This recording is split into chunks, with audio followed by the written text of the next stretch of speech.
Welcome to the Power Lunch Podcast, your midday dose of boldness, brilliance, and a little bit of badassery.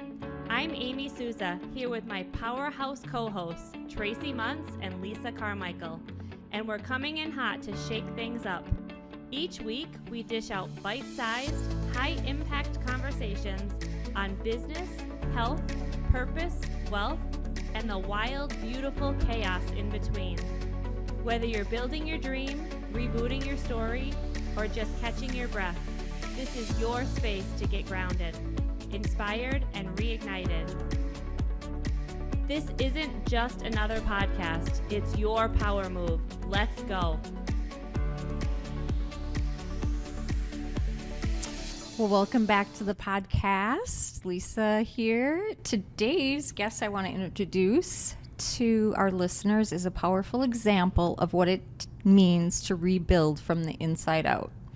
We are honored to welcome Cheryl Eslinger, an electrical engineer and business owner who spent more than 30 years in a demanding career, including 2 decades running her own successful engineering company. In April of 2024, everything changed. A medical emergency abruptly ended that career that she had built and loved, and Cheryl suddenly found herself facing a future she never planned and a question many of us fear: who am I if I no longer am who I used to be? But instead of giving up, Cheryl chose something brave. She chose to begin again. Today, she's on a journey of reinvention, learning what identity really means, discovering her to bloom where you're planted, and building a life rooted in purpose rather than a job title. I met Cheryl through Amy at Eagan City Lifestyle, and Cheryl is taking on the Power of 100 Eagan. But before we get into that, Cheryl, we are so grateful for your courage and your story and willingness to share that with us here on the podcast. Welcome. Thank you. Are you open to sharing, like, when your career ended unexpectedly? It did, and I was a workaholic, and the thought of retiring just scared me so bad, and maybe that's true with any workaholic. And then when the stroke happened and I had to go to rehab for 3 months, I remember telling them I would rather go back to work quickly than walk quickly, because I just couldn't wait to go back to work, because that was my norm. That was my identity. And for years, that's the identity I had, for good or bad, and I knew it probably was a little too much of who I was, but it really made me, rethink, now what? Now who am I? I can't work anymore. I have some cognitive deficiencies that I just couldn't ethically take an engineering job again. So I had to say goodbye, and then now I had to, figure out who I was. And you get so much therapy after a stroke, especially the kind I had. What kind of learning curve did you have to go through after your stroke? I couldn't talk. I couldn't lift my head. I had a 30% chance of surviving the stroke. Oh, my goodness. My husband didn't know that at the time.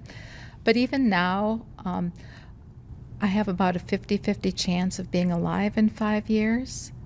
And that kind of affects a little bit of, I think, the way I act. I had some drama come up last week, and I decided I am not dealing with drama. If I've only got 5 years left, I'm just not, if it happens, I'm just getting out of there.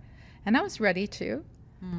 Just kind of walk away from the situation, and then a woman came along and encouraged me and stuck with it. And but I think it's important for every woman to think of that identity and who they are and who they want to be.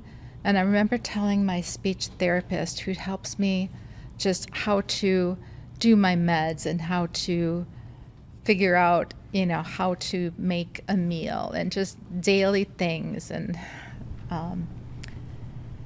It was like being a baby again. It sounds like just. yeah, I had to learn how to figure out how to do things with one arm. And that's probably still the biggest thing that slows me down. Yeah. The chair doesn't really, but I was remembering what I was saying to my speech therapist is I've always wanted to do charity work in my, when I retired, but I never knew what that was because I was a workaholic. I just hadn't found it yet. And I told her what I wanted is I wanted to go to bed every night having been a blessing to someone. And that was really hard to define because at the time I'm the one who needed the blessings. My husband did everything for me. Everyone did things for me because I couldn't. So it took a while to figure out how that could happen. And it came eventually. I found people that you can just affect. And I'm at a discussion group that I love, and there was one man who's an older man. He's probably in his late 80s, and he said something to the discussion group once. He said, I am at the end of my life and I have nothing to show for it. I've made no impact on the world. And I just thought that was the saddest thing I'd ever heard. And so I said to him, that is not true. You came here today and you made me smile. You are being a blessing to everyone in this room. We are learning from you because he shares his story with us. And I think part of what I realized was I could be a blessing to people by just encouraging others in that small way. So I'm hearing you have a different perspective on life. Yeah, definitely. I don't feel like I have to prove myself as an engineer, as a business owner, which is actually nicer than I thought. I didn't think I'd like retirement, but I'm just having so much fun. I'm curious, what was life like prior to the stroke? 60 hours at working and then just spending time with my husband. But I loved it.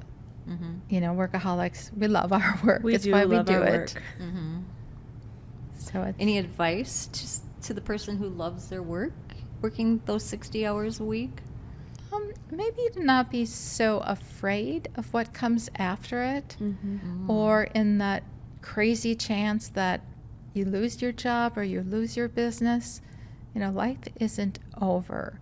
Even if you didn't know what you were going to do, you'll figure it out as long as you know who you are and, have some idea of, what blessing you still want to have on people. And I know that power lunch we had here with the legacy, I loved that. And again, it gives you another idea of people think legacy is all about like what your grandchildren are going to remember of you. And I don't care what my grandchildren are going to remember. I care what people around me right now are going to remember. Legacy, it just means so much more. So beautiful. Well, Cheryl, you are going to be the founder of the Power of 100 in Eagan. And we are so excited to be part of that journey with you. Yes. Can you tell us a little bit about the Power of 100 in Eagan? Yeah, so about 5 or 6 years ago, I know it was before the pandemic, I joined the Power of 100 in the Twin Cities.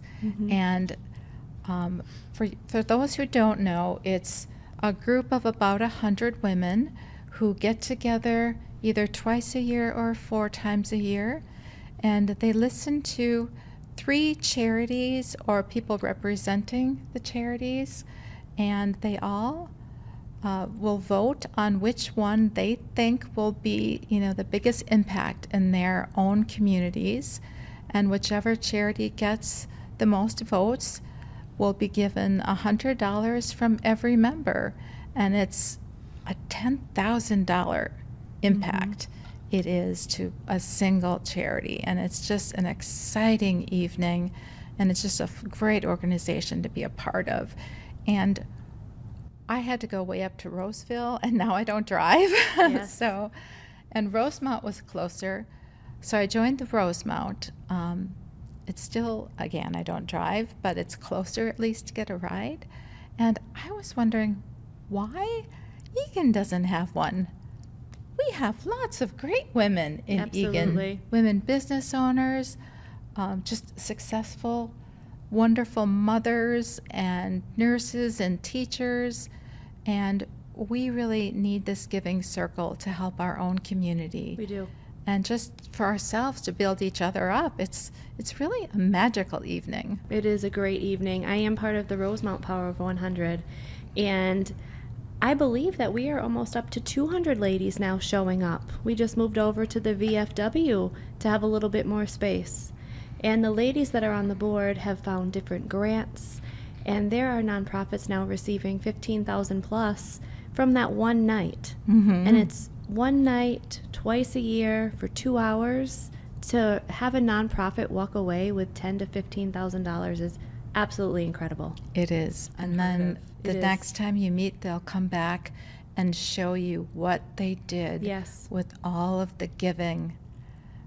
So it's very exciting. I know for us, we're just getting started, and 100 members seems a little bit crazy to think of that many women and having our small team figure out how to reach them and inspire them to actually join.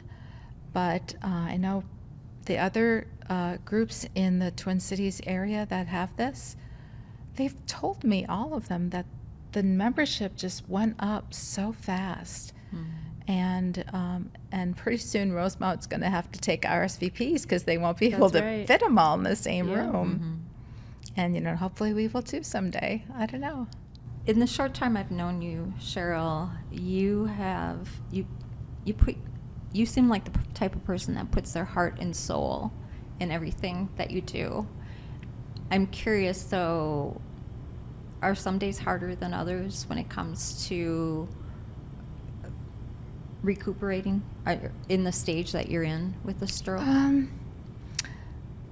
Not too much. I try not to, start doing the pity party.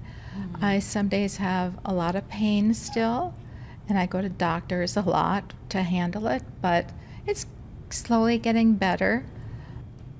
Can we go back to the Eagan 100, Yes. Power of 100? Is it Power of 100? Power of 100 Eagan. Okay, so you're starting it. Yes. When is your first event? We launch on January 1st, Okay. the official start of it. The first event is April 30th. April 30th. Yes, it's a Thursday evening. The social time will be from 6 to 7, and then promptly at 7 is the 1-hour meeting where all the magic happens. And at 8 o'clock, someone walks away with 10,000, well, maybe not quite 10,000, our first meeting, but it'll be Outstanding. significant. So on April 30th, that's Yes. when that's when the collection of, is it men and women or just women? It is just women. So the collection of 100 women come together, and we vote. We all vote on. Yes. Okay. So everybody gets a say on. Yes. And how does a nonprofit become eligible for that? They do have to be a 501c3. Okay. And right now they can go to our website and put in a contact form. We're putting together that final form that they'll have to fill out to be a charity. Okay. But if they give us their contact right now, we will get back to them as soon as we're accepting applications for each meeting. Each meeting will have to receive new applications from the different charities, but we'll be in pretty close touch with them so they know when it's coming and when we're accepting those applications. That's So outstanding. it's And you're going to do 2 of these a year. a year. Yes. And so if I decided to come in April, I then get to make my choice again if I'm going to come to the next one. So, or do we become members? You are a member, and we ask for the commitment of the donation. Right. And we would like you to come to every meeting, to have, that is your membership, it is your group, you are a part of it. We want to see you at the meetings. We want you to be our friend, our neighbors, and be part of our giving circle. Okay. So you don't have to come to every meeting, but the purpose of joining is to actually be with us and be a member. So Tracie, if you're traveling, you're going to give me your $100 check, and you're going to tell me who 100%. I'm going to put your vote in for. You can do that. And you'll still vote, and we'll take your check. I love that. I love that you're already looking how you can if you're traveling. But no worries. We will take care of you. I think I'll be in town, actually. Okay, good. In April, end of April, I'm in town. So, but that is what we would do. That was one of the reasons I wanted to know the date, so I could. Yeah, we accept proxies when that happens. Okay. And it's great if you have a friend that you go with or you make there, and you can pass along your donation, and you can even see what charities are going to be speaking to us, and even pass along some initial input before the meeting, if you'd like to. I love that. And to be clear, it is not a nonprofit. And it is. Don't have a bank account. Right, and that's the beauty of it. Okay. Is we're keeping it simple. There's no treasurer. We don't collect funds. There's no donating to us. All donations go directly to the nonprofit. Absolutely. And to say they even go through us is a little bit of a misnomer. We're really You're just a facilitator. We are event planners. We will plan the event for you to be able to give money to the charities that we will plan to be there. And that money is actually donated directly to them, so that is who gets the money. Correct. So I love that. Yep. I love that. There's so no go-between person. I love that. Outstanding. It's pretty easy, pretty clear and cut. It is. And they're all over the country. Yeah. But the nice thing is each one is completely independent. We're not chapters of some mothership. We can do whatever, it's our logo, it's our whatever we decide that we want charities to do. If we think they all have to squeeze rubber ducks when they're there, then they do. It's just, we're just independent, and it's nice having that because we can make it for Eagan, which is our city and our community that we want to do good in. Outstanding. So if you had the opportunity to share anything else that we didn't ask you today, what would that be? There's one story. So I have to say, it hit me hard, and I would cry a lot for a while. And then the day I stopped, I heard a story. This man, he was a stroke victim, and he said when he was in high school, he was in some class like philosophy class or something, and for extra credit, the professor put out a question just like an overhead, and the question was, why? And it was interesting because from the day one, I just wouldn't stop asking why. I don't know why. I just can't imagine. My sister told me I'd call her in the middle of the night and just say, why? Right. And then the answer, of course, all these students are, the philosophy students, they're trying to come up with something really crazy. The answer was, because. And I don't know why that hit me so hard. That's the day I stopped crying. And it's so silly, but it's time to start the next chapter. Yeah. Yeah, it's time to stop asking why and just get on with it.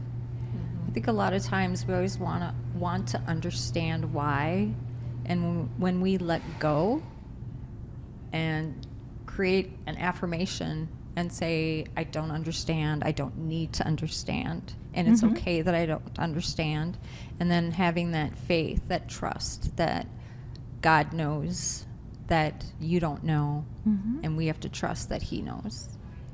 Yeah, because it doesn't really matter why. If your best friend suddenly, hates you for 5 years and then she comes back, does it matter why? No. She is back.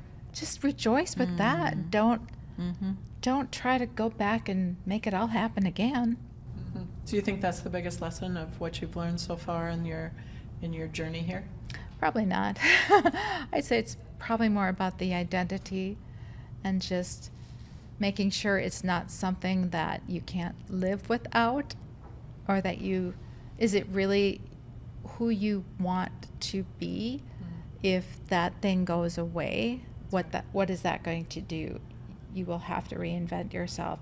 And maybe everyone does. I was talking to a woman who told me that she'd been married and then her husband died, and so she had to reinvent herself. And eventually she got remarried, and then he died, and then again she had to reinvent herself. So I don't think it's all that unique for us to be reinventing ourselves, because we're all going to get there. Where we just reinvent ourselves every day, though, right? I mean, in reality, yeah. we all have a better version or a bigger version or a higher version or a different version of what we see ourselves.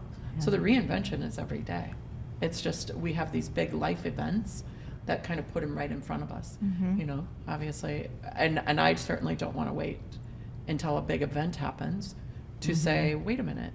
Who am I? Who am I? Yeah. How can I give more to the world than take? Yeah. So I appreciate that.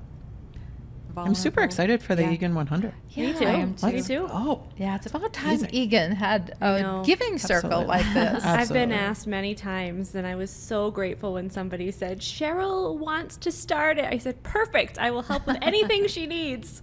Love it. Thanks, Cheryl. awesome. Thank you. Let's go. Let's go. Thank you so much for joining us for today's episode. If something we shared sparked a new idea, gave you a fresh perspective, or simply made you feel seen, we'd love for you to pass it on. Share this episode with a friend, a colleague, or a fellow powerhouse woman who's walking her own journey. And if you haven't yet, don't forget to subscribe so you'll never miss an episode. Until next time, keep showing up, keep rising, and remember, there's no ceiling you can't break through.